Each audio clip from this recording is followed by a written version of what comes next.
Hi friends, welcome back to my channel. ఈరోజు శనగపిండి రవ్వ లడ్డూలు ఎలా చేసుకోవాలో చూపించబోతున్నాను.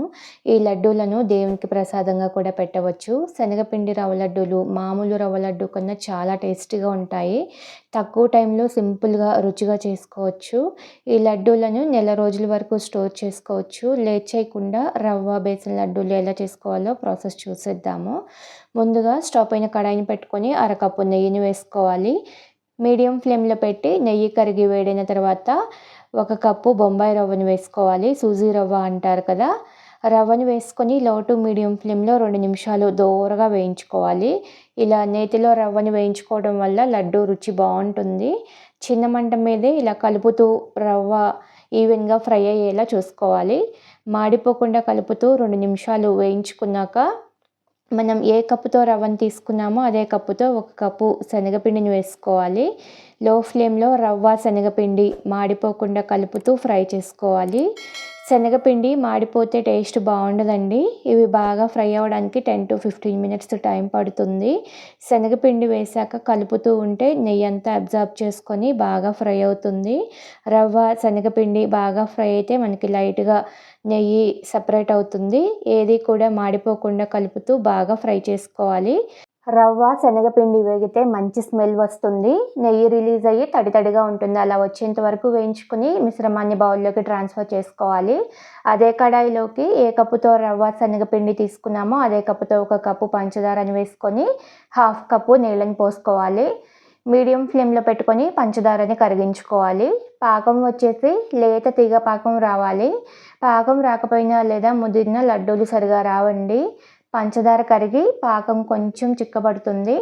మధ్యలో పాకాన్ని చెక్ చేసుకుంటూ ఉండాలి. పాకం 2 నిమిషాలు మరిగించుకున్నాక చేతితో పాకాన్ని తీసుకొని ఇలా అంటే తీగలాగా రావాలి. ఇలా జిగురుగా తగులుతూ లైట్గా తీగలాగా వస్తే పాకం వచ్చినట్లేనండి. మంచి ఫ్లేవర్ కోసం 1 స్పూన్ యాలకుల పొడి వేసుకొని అంతా కలిసేలాగా కలుపుకోవాలి.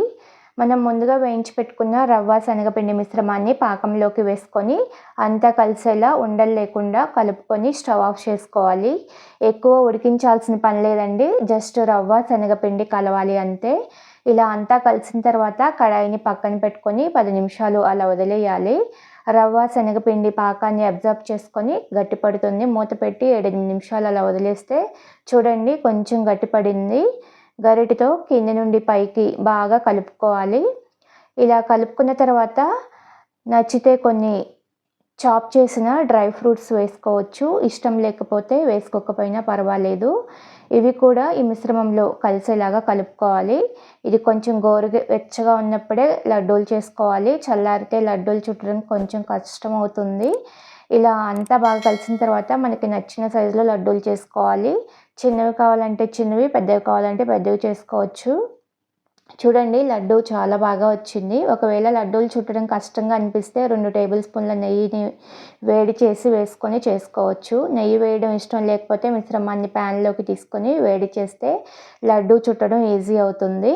అదేవిధంగా మిగిలిన మిశ్రమం అంతా లడ్డూల్లాగా చేసుకోవాలి. అంతేనండి, బేసన్ రవ్వ లడ్డూలు రెడీ. చాలా సింపుల్గా చేసుకోవచ్చు కదా. కమ్మని రుచితో లడ్డూలు ఈజీగా చేసుకోవచ్చు. ఇవే కొలతలు ఫాలో అయ్యి చేసుకుంటే లడ్డూలు బాగా వస్తాయి. చాలా సాఫ్ట్గా తిన్న కొద్దీ తినాలనిపించేంత రుచిగా ఉంటుంది. ఈ సాఫ్ట్ అండ్ టేస్టీ బేసన్ రవ్వ లడ్డూలను మీరు కూడా చేసుకొని ఎలా వచ్చిందో కామెంట్ చేయండి. వీడియో నచ్చితే లైక్ చేయండి. మీ ఫ్రెండ్స్కి రిలేటివ్స్కి షేర్ చేయండి. కొత్తగా చూస్తున్న వాళ్ళు ఛానల్ని సబ్స్క్రైబ్ చేసుకోండి. Thank you for watching this video.